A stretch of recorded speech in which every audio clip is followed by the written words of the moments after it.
What's going on, guys? This is Chandler Smith, and today I'm going to run you through the numbers on this 8-plex that I have under contract that's supposed to close in just a couple weeks. And I'm going to explain why I did this deal, because this isn't quite the quality of deal I usually do, but there is a reason that I purchased it now. And because you picked today to come and watch this video, you're also going to get a little bit of a test drive in the Tesla Model S Plaid, because Garrett hasn't been in it, so you get to see his reaction. And he's going to show us his new vehicle, both of which were paid for with passive income. So with all of that being said, let's jump into it.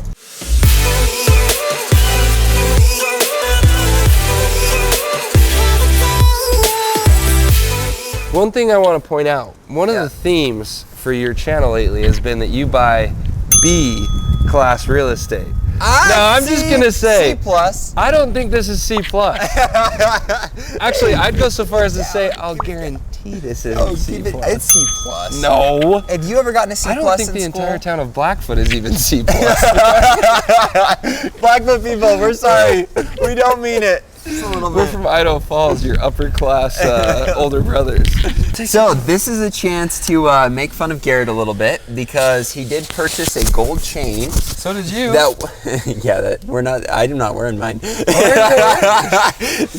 the idiot was who bought valued at $6,000. He then peer pressured me and multiple other people into purchasing them.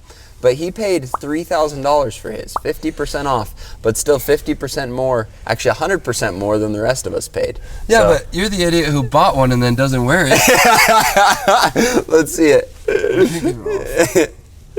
That's called drift, ladies and gentlemen. Look at it just dazzling in the sun. So I'm becoming the mafia leader of Idaho joke Falls. that he bought his gold chain, and then out of obligation, he had to buy the G-Wagon to go with it. What do you think of your new G-Wagon? I like it, man. It's pretty cool.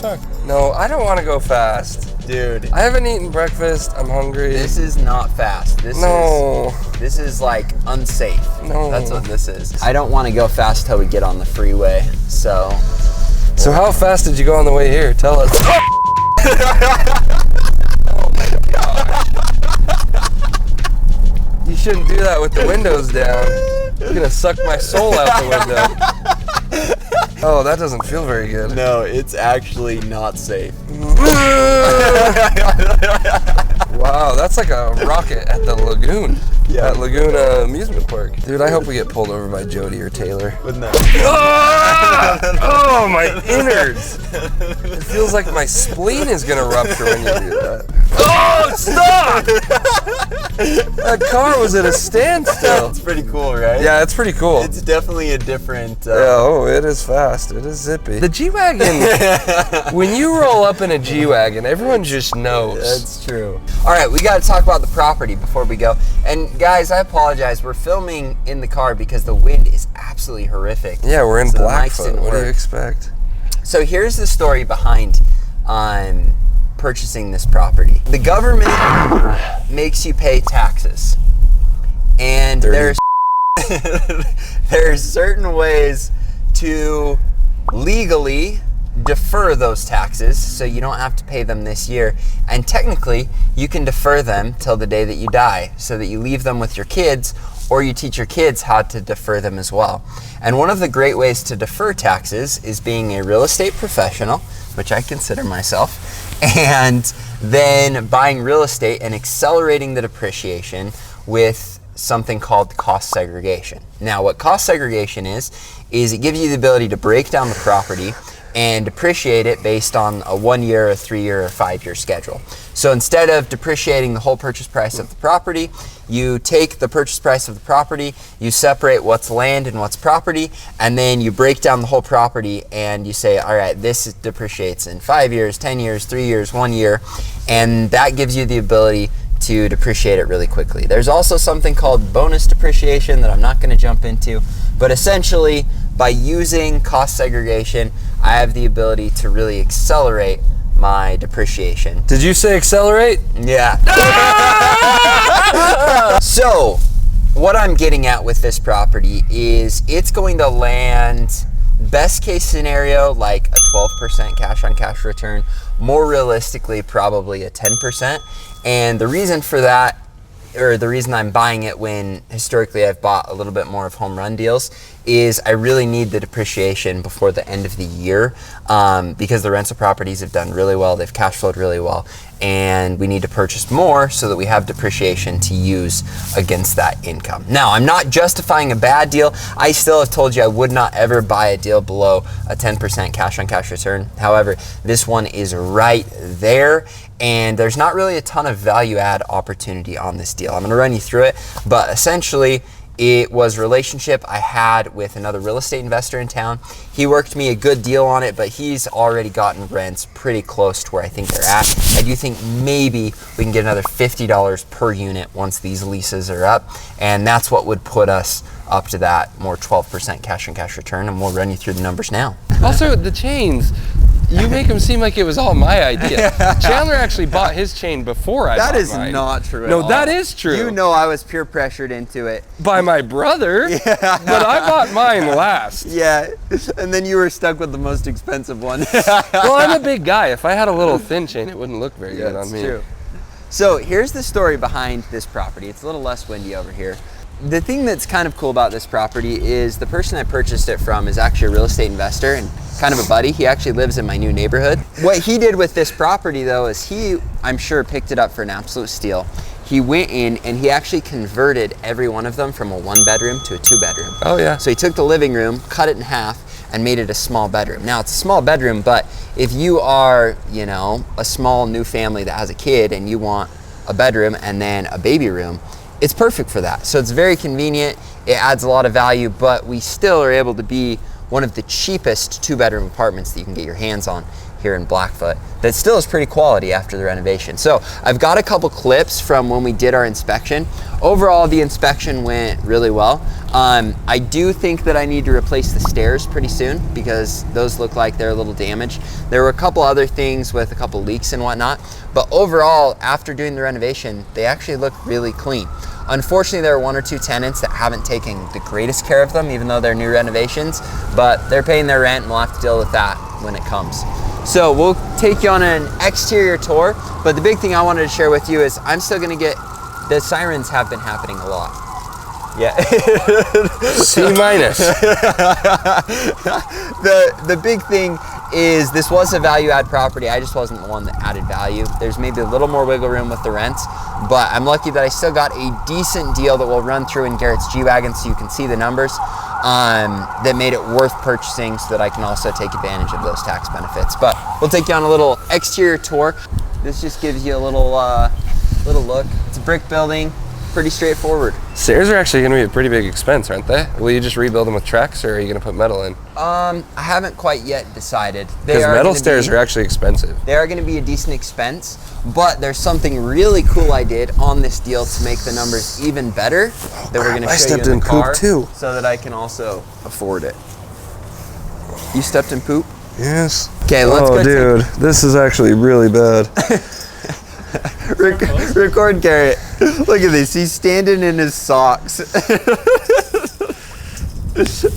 Dude.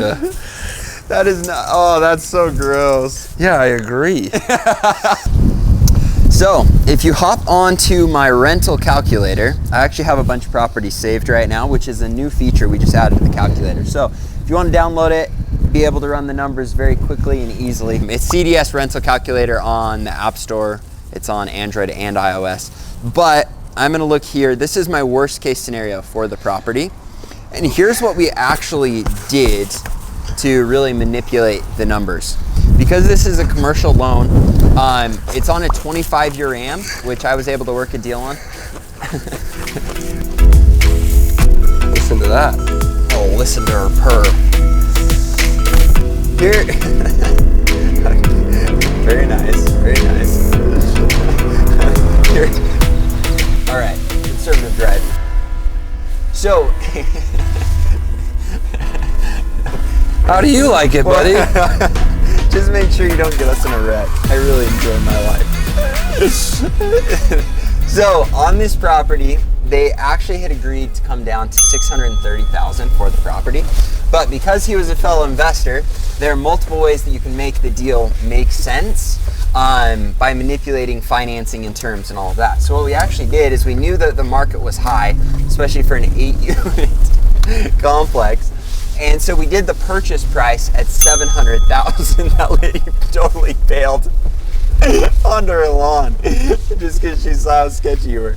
So what we did on this property is we did the purchase price at $700,000 with me getting $70,000 back. This does a couple things for me. First off, it's going to keep a lot of cash in my bank, so my numbers look substantially better.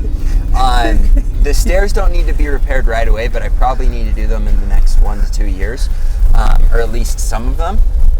But now I don't need to bring, and I also worked a deal with my bank, so instead of needing 30% down, I only need 25% down, and then I'm getting an additional $70,000 back. So when you plug everything else in. So how much are you actually putting down? So wait, not very much. Let me do some mental math. Yeah. Tell me the numbers. Mental math with Yogi. So purchase price of $700,000. Got it. But we're getting $70,000 back. Okay, and you're putting 25% down. 25% down. That is $105,000 down. Well, you forgot closing costs. But that was fast. Yeah, that was pretty fast. That was really impressive. What is it with 1.5% closing costs? Remember the closing costs 116,000.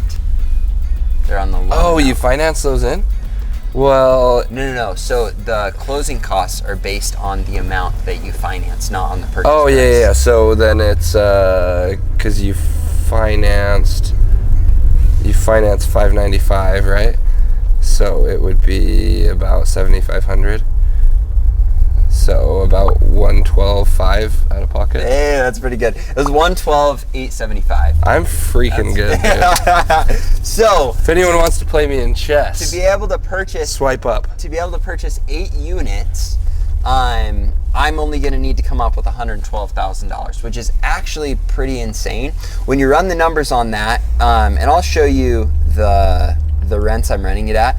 They're at $5,600, so I'll just show you. Actually, here, let's leave it to mental math. So, what if all of the units are at $700? How much is rent? $5,600. Perfect. So, that's what we rented on originally, which leaves me with a 13.45% cash-on-cash return. But remember, I'm planning on spending a little bit on stairs. Now, if we go back and edit it, now what if I bump rents to $750? 6,000. That took you a while for a very easy number. So that actually puts me at a 16.72% cash on cash return. But the true way to do this is, let's say, in the next 5 years, I'm gonna spend, we'll say $20,000 on stairs.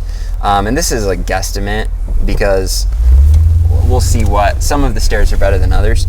But if we did that, then it's like saying I'm only getting $50,000 back, which is a feature on my calculator because I'm going to use the other 20 for so renovations. Basically you financed the renovation. You financed an extra 70 grand is what you did. Pretty much. For the people on the channel. Yeah. Why would you want to do that?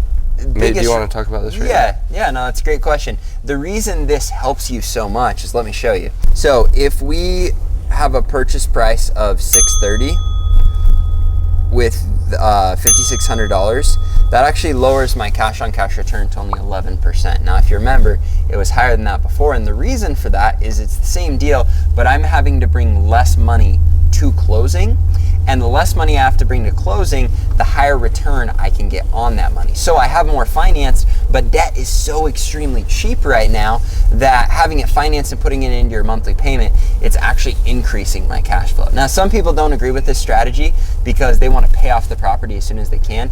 In my mind, I'm getting the tax advantages, I'm keeping my money liquid so that I can purchase more real estate, control more assets, and I'm getting a stronger cash flow return, or a higher percentage return. Technically, yeah, because I was going to say, technically it's less cash flow, but it's a bigger percentage of return, right? A bigger rate of return. Yeah, cool. Exactly. You're so smart. You too.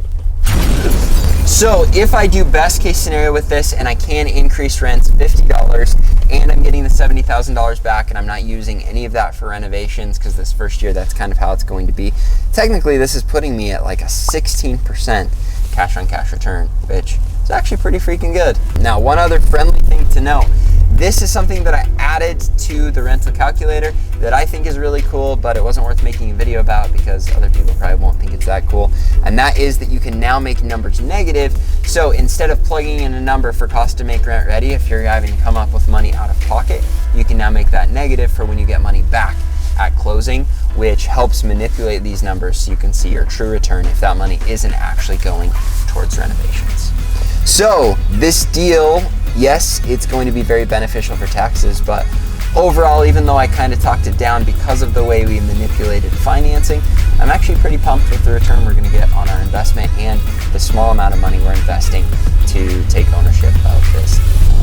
I'm a little out of it today because I'm all stuffed up here.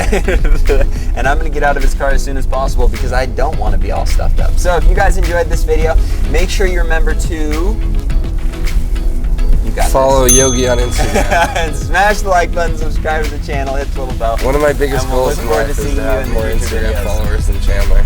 It's never going to happen. Probably won't. Go follow me, actually. Vote your way. Go follow both of us. Thanks, guys.